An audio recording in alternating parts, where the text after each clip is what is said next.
Hi, I'm Andrew, an engineer here at MATTR. In this video series, I will show you how to use the self-service portal to configure an OID4VCI workflow. In this first part, we'll show you how to quickly issue a credential into your mobile wallet. This is what the end result will look like.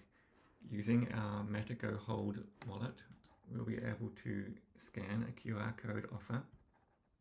We can review the credential source, check the claims that are included, and then if I decide to accept this offer, I will proceed to our authentication provider to log in.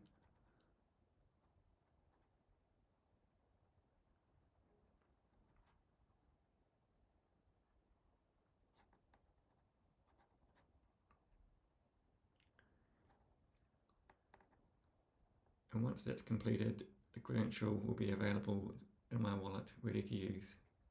Now let's see how we can configure this in the portal. The first step is to configure an authentication provider over here in the credential issuance section. For this example, we will use Auth0. I won't go into the details of how exactly to configure an Auth0 provider, but if you would want more information, there is a tutorial on our own website.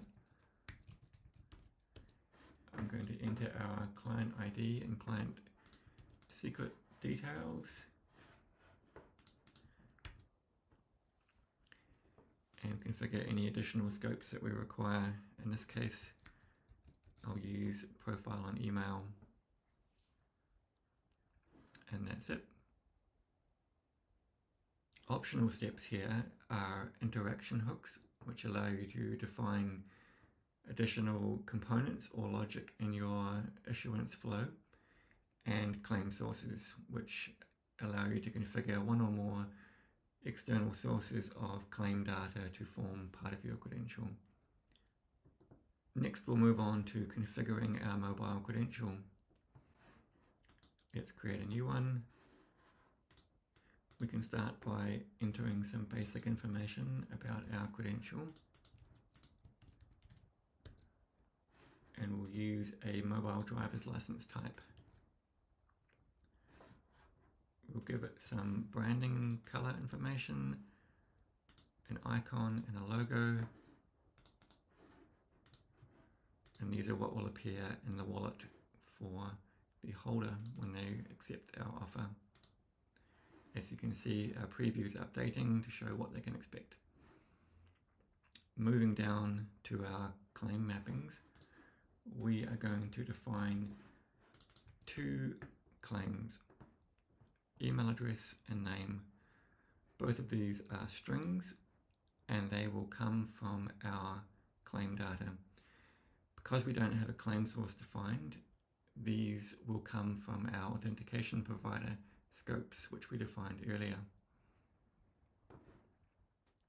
Again, no claim source defined, and we'll use a 1-year validity period. And then we're all done. Now let's try it out. Using the test function, we can generate a QR code offer, which we can respond to with our MATTR Hold wallet. We'll see the claims that we just defined, and then proceed and accept the credential. We'll need to log in to the authentication provider, which we've done previously, and then we'll see the credential is ready to go. And that's it, we're all done. Thanks for watching.